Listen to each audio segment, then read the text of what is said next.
સમગ્ર પંથકમાં કોરોના વાયરસે હાહાકાર મચાવ્યો છે ત્યારે કોરોનાની દહેશતના પગલે આમોદ તાલુકામાં પણ કલમધારા 144 લાગુ કરવામાં આવી છે અને આજ રોજ જનતા કર્ફ્યુ હોવાથી સમગ્ર પંથક બંધ પાડવામાં આવ્યું છે, જેને લીધે આમોદમાં 24 કલાક ધમધમતો આમોદનો ચોકડી વિસ્તાર અને તિલક મેદાનમાં પણ સન્નાટો છવાઈ રહ્યો છે તેમજ આજુબાજુના ગામમાં પણ બંધ પાડવામાં આવ્યો છે। ત્યારે આ આમોદ તાલુકાના સરભાણ ગામે ગામના સરપંચ તુષાર પટેલ દ્વારા આખા ગામમાં કોરોના વાયરસથી બચી શકાય તે હેતુથી 2 ટ્રેક્ટર વડે સેનેટાઇઝરની દવાનો છંટકાવ કર્યો, જેથી કોરોના વાયરસથી ગામમાં વસતા લોકોને રક્ષણ મળી રહે અને આ ભયાનક વાયરસથી બચી શકાય।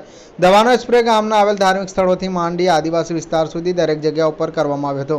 ગામના સરપંચ તુષાર પટેલ, ડેપ્યુટી સરપંચ પંચાયતની ટીમ તેમજ ગામના જાગૃત આગેવાનો સાથે મળી ગામની શેરીઓ, બજાર, મજૂર કોલોની, મેન બજાર, સ્વામિનારાયણ મંદિર, રામજી મંદિર, રણછોડી મંદિર, વેરાય માતાજીના મંદિર, પંચાયત તેમજ આખા ગામની દરેક જગ્યા ઉપર સેનેટાઇઝની દવાનો છંટકાવ કરાવતા આખે ગામે તેમને પ્રોત્સાહન આપ્યું હતું અને કાર્યથી તેમણે સમગ્ર પંથકમાં માનવતાનું તેમજ દેશમાં જાગૃત નાગરિક તરીકેનું ઉત્તમ કાર્ય કરી એક ઉત્તમ ઉદાહરણ પૂરું પાડતા ગામના સરપંચના ઉમદા કાર્યની ચર્ચાએ ખૂબ જ જોર પકડ્યું છે।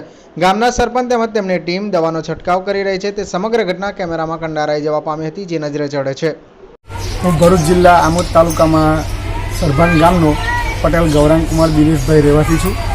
અત્યારે જ્યારે કોરોના નામના વાયરસે દેશ અને વિદેશમાં જ્યારે મહામારી સર્જી છે ત્યારે આજે માનનીય મુખ્ય વડાપ્રધાન નરેન્દ્રભાઈ મોદી જ્યારે બંધનું આંદોલન આપ્યું છે ત્યારે ગામડાઓમાં અને સિટીની અંદર પૂરા સડબે જલાકથી બંધ છે। આજે સરભાણની અંદર પણ ગામના આગેવાનો, સરપંચશ્રી અને એમના જે મંડળના ટ્રસ્ટીઓ અને બધા છે આગેવાનો, તે બધા આજે સજ્જડ બંધ કરાવી અને સ્પ્રે કરાવે છે, જે ગલીએ ગલીએ કોરોના વાયરસની સ્પર્શને અનુલક્ષીને જે સ્પ્રે કરવાનો હોય છે તે સેનિટાઈઝરનો સ્પ્રે આખા ગામમાં કરાવે છે અને તેનાથી ગામના લોકો સુરક્ષિત રહેશે એમની ભાવના ખૂબ ઊંચી છે।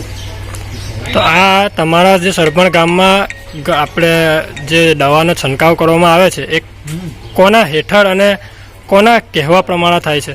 એ ગામના નવયુવાન સરપંચ તુષારભાઈ પટેલ જે છે એમની આગેવાનીમાં આ સેનિટાઈઝરના સ્પ્રે અને એમના જે સરપંચના જે હોદ્દેદારો હોય એમની આગેવાનીમાં આ સેનિટાઈઝરના સ્પ્રે કરવામાં આવી રહ્યા છે।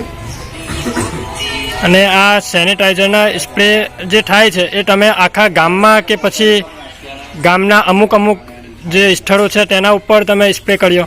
ના, આ સ્પ્રે છે ગામના છેક ગલી ગલી ઘરના છેવાડા સુધીના અંતરમાં ગામની બહારના વિસ્તારમાં પણ જ્યાં ગરીબ લોકો રહેતા હોય ત્યાં પણ આ સ્પ્રે કરવામાં આવ્યો છે। એટલે આખા ગામમાં જ મતલબ સમગ્ર ગામમાં ફરીને આખો સ્પ્રે કરવામાં આવ્યો છે। 2 ટ્રેક્ટરની મદદ લઈ અને સ્પ્રે ચાલુ છે અત્યારે। અને ટ્રેક્ટર ગામના જ છે? ગામના ટ્રેક્ટર છે।